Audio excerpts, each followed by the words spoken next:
नमस्कार दोस्तों, आप देख रहे हैं जी न्यूज़ पोर्टल। मैं हूं आपके साथ चरण सिंह ठाकुर। अभी हम हैं हिंडौन विधायक अनीता जाटव के घर पे। यहाँ कुछ फरियादी आए हैं, स्टूडेंट हैं। स्टूडेंट तो नहीं कह सकते इनको आप, पहले से जॉब कर रहे हैं, ये नर्सिंग कर्मचारी हैं। तो बताइए सर।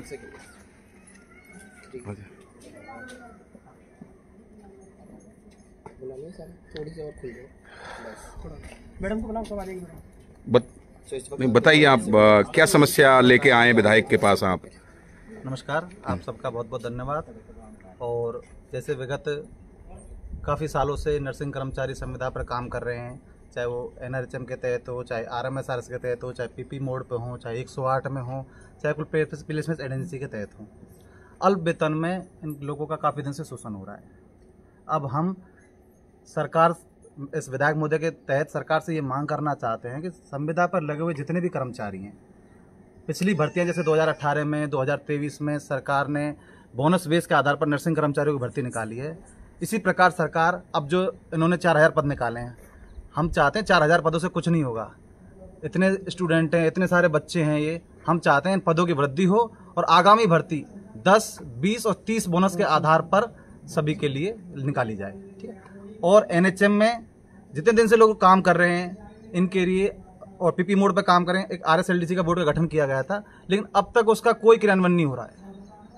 ना कोई CMHO द्वारा लेटर निकाला गया है, ना किसी और एजेंसी द्वारा कोई बातचीत की गई है। कुल मिला के बात है, अल्प वेतन में 7000, 8000 रुपये में हम सभी लोग काम कर रहे हैं। इतने दिन से अल्प वेतन में काम कर रहे हैं, हमारा शोषण हो रहा है। महिलाएं भी हैं यहाँ पर, और भी साथी हैं, सबके घर में बच्चे भी हैं, माँ भी हैं, सभी कर्मचारी शोषित हैं।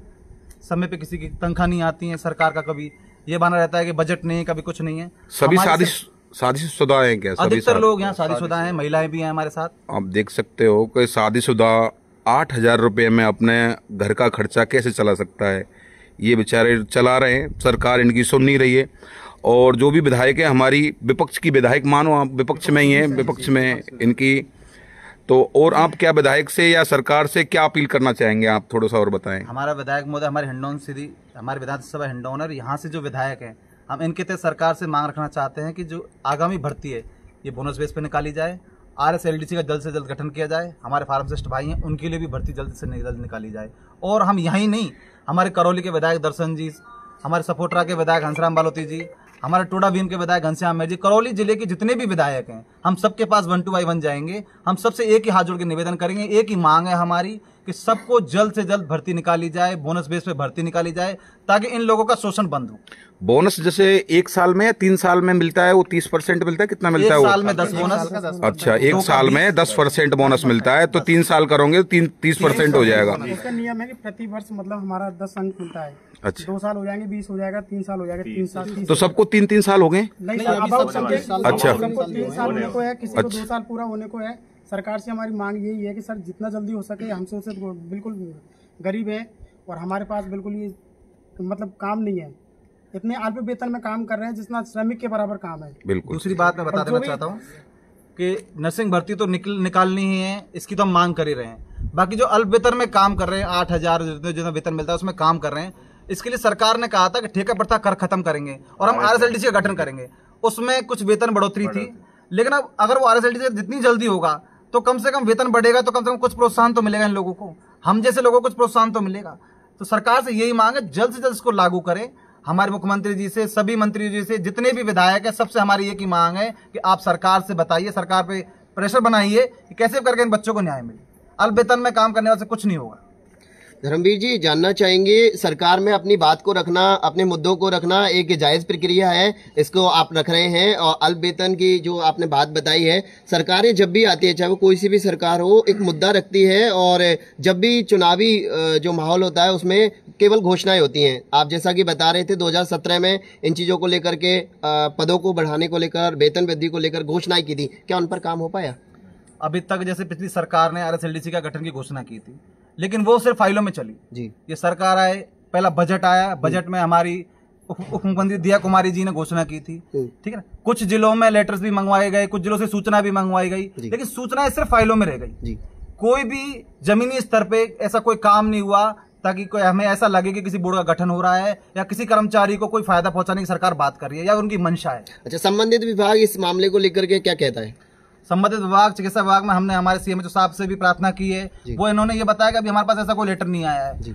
हमने उनसे काफी बात करने की कोशिश की, वो कह रहे हमारे पास जैसे कोई लेटर आएगा हम आपकी सूचना भिजवा देंगे। सरकार कहती है कि हमने सारे जितने भी सीएमएचओ हैं, जितने भी संस्थाएं हैं, सबसे कहा है कि आप अपनी सूचना भिजवाइए। तो अभी हमें तो लग रहा है कोई गोलमोल सारी बातें हो रही हैं, हमें कोई एक मुख्य मुद्दा नहीं मिल रहा है कि नहीं सरकार की मंशा रखती है कि इन सबको आरएसएलडीसी में शामिल किया जाए। जी, एक तरफ सरकार ये कहती है कि हम स्वास्थ्य सुविधाएं बढ़ा रहे हैं और छोटे छोटे जो सेंटर्स हैं, सीएचसी सेंटर हुए या जो भी कर्मचारी है संबंधित जगह पे, उनको हर तरह की सुविधा हम मुहैया करा पाए।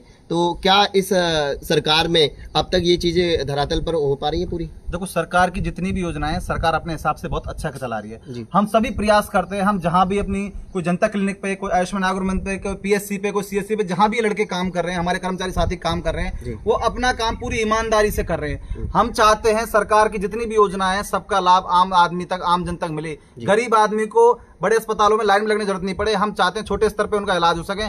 बेहतर प्रयास कर रहे हैं हम सब मिलकर, और हम सरकार के साथ हैं, लेकिन सरकार हमारी सुने।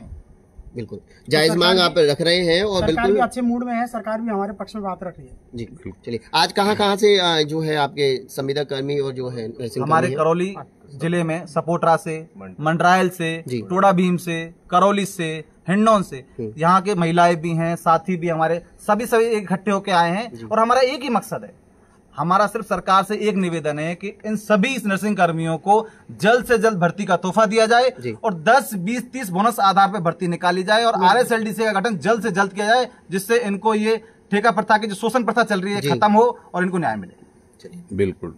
और हमारी बहन भी आई हैं इधर। बताइए बहन जी, आप कहाँ से आई हैं? आ जाओ बहन जी, बताइए आप, बताइए जो समस्या है आपको बताओ। जो वेतन वृद्धि को लेकर के आप यहाँ पे बात रखने के लिए आए हैं, एमएलए के थ्रू, विधायक के थ्रू, आपकी बात सरकार तक जाए, क्या कहेंगे? जो बातें बताएं आप बता दो।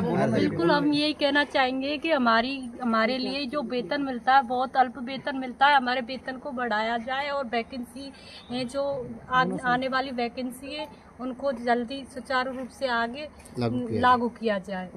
आप बताइए, कुछ कहना चाहेंगे? बिल्कुल, मैं गुंजन की बात से बिल्कुल सहमत हूँ। हमारा हर तरीके से हर बात पे इतने दिनों से शोषण ही हो रहा है। इतनी अल्प जो राशि हमें मिलती है, इससे हमारा कुछ भी गुजारा नहीं हो पाता है। इस राशि में हम ना तो काम कर पाते, ना ही घर का खर्चा पानी चला पाते, इसलिए हमारी सैलरी बढ़ाने की भी रिक्वेस्ट करें। बिल्कुल, धन्यवाद। एक बार हाथ खड़े करिए, कागज सब लोग फोटो